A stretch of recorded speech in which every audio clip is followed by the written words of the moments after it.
মন দিয়ে শোনো। আজ আমি তোমাকে সেই কথা বলবো না যা সবাই বলে। আজ আমি তোমাকে এমন এক ধ্রুব সত্যের মুখোমুখি করব, যা জানার পর তুমি আর কোনো নারীর পেছনে দৌড়াবে না। বরং পরিস্থিতি এমন হবে যে সে নিজেই তোমার ব্যক্তিত্বের টানে তোমার দিকে আসতে বাধ্য হবে। কেন?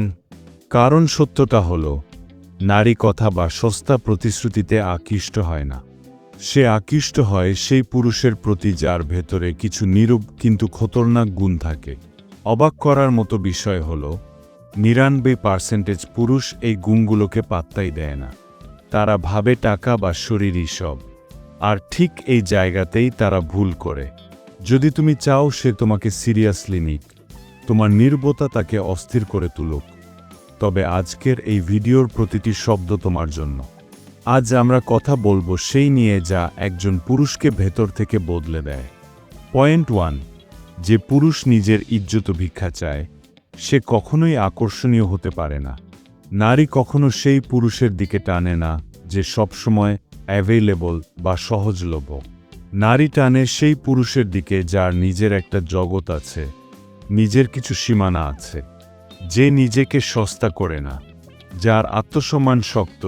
সে রিপ্লাই দিতে দেরি করে ভয় থেকে নয়, বরং নিজের শর্তে। সে হ্যাঁ বলতে পারে, আবার প্রয়োজনে সোজাসুজি নাও বলতে পারে। সে কাউকে হারানোর ভয় পায় না। আর যখন তুমি হারানোর ভয় পাবে না, ঠিক তখনই সে তোমাকে হারানোর ভয় পেতে শুরু করবে।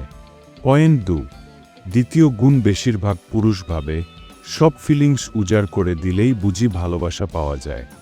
ভুল। তোমাকে তোমার আবেগের মালিক হতে হবে, দাস নয়।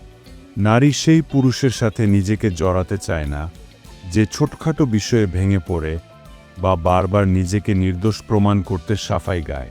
সে চায় এমন একজনকে যে পরিস্থিতি বোঝে, শোনে, কিন্তু নিজের নিয়ন্ত্রণ হারায় না।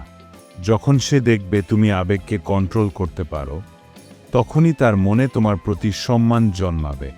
আর মনে রেখো, নারীর কাছে সম্মানের ওপর কোনো আকর্ষণ নেই।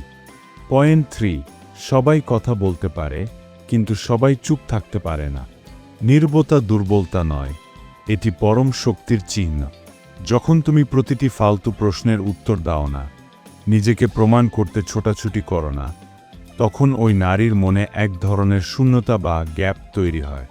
সে ভাবতে শুরু করে, ও আমাকে বোঝাচ্ছে না কেন? ও এত শান্ত কেন? আমি কি ওর কাছে গুরুত্ব হারিয়ে ফেলছি? এই নাবলা কথাগুলোই তাকে তোমার দিকে টেনে আনে। তোমার রহস্য তাকে তোমার কথা ভাবতে বাধ্য করে।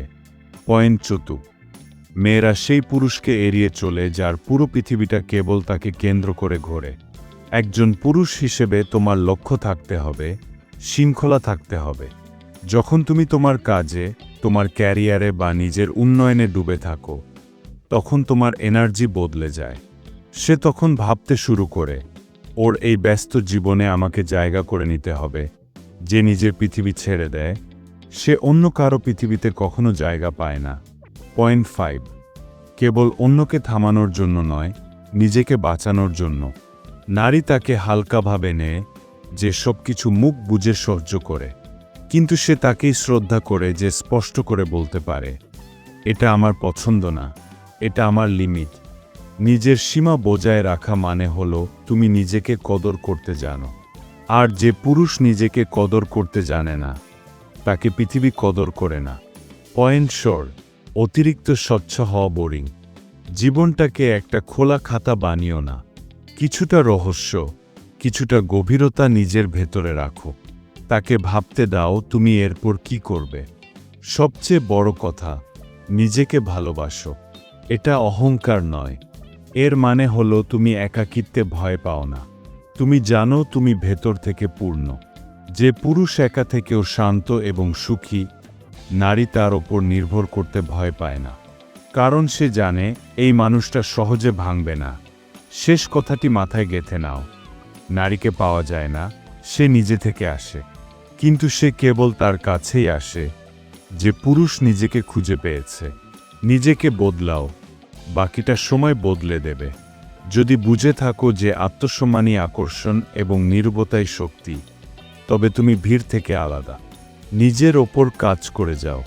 যার আসার কথা সে সঠিক সময়ে ঠিকই আসবে।